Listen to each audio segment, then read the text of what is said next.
சினிமான்னு வந்தபோது ஒரு ஃப்ரெண்டு வந்து படம் எடுத்துகிட்டு இருந்தார். அதான் சமாஜம்ல ஸ்ரீன்னு தெலுங்கு படம். அந்த சமாஜம் ஸ்ரீல வந்து கணக்கு எழுதிட்டு இருந்தேன்.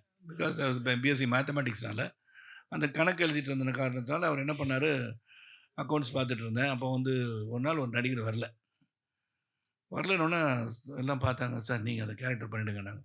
எனக்கு தெலுங்குலாம் அப்போ தெரியும். தமிழ் தான் எனக்கு தெரியும். தமிழே வந்து இங்கிலீஷ் வழியாக கற்றுக்கிட்டேன். நான் டெல்லியில் பிறந்து வளர்ந்தனால. தெலுங்குலாம் வராது. அப்போ பார்த்தீங்கன்னா, அந்த ஸ்டார் காஸ்ட் வந்து one of the top most star cast அப்போ.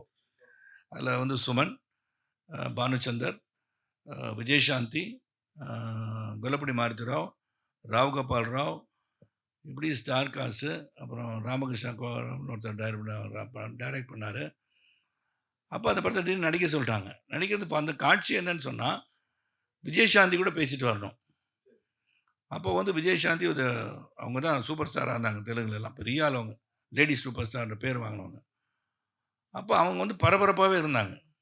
அவங்க வந்து 6 மணிக்கு மேலே வந்து ஒரு 6:30 ஏதோ ஒரு ஃப்ளைட். அப்போ Indian airlines only flight was going இந்த 6:30 ஃப்ளைட்.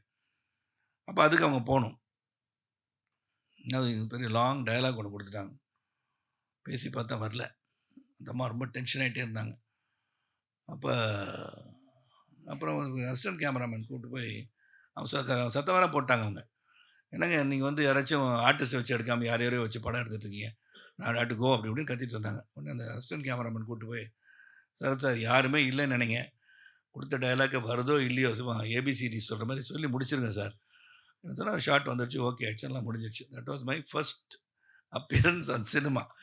ஸோ அதுதான் அவ்வளோ கஷ்டப்பட்டேன் அதில். அந்த தெலுங்கு மொழியும் தெரியாதப்ப ஏதோ பேசி நடிச்சிட்டேன். அதுக்கப்புறம் அந்த அந்த கர்மான்னு சொல்கிறோம் இல்லையா, த சைக்கிள் ஆஃப் லைஃப்.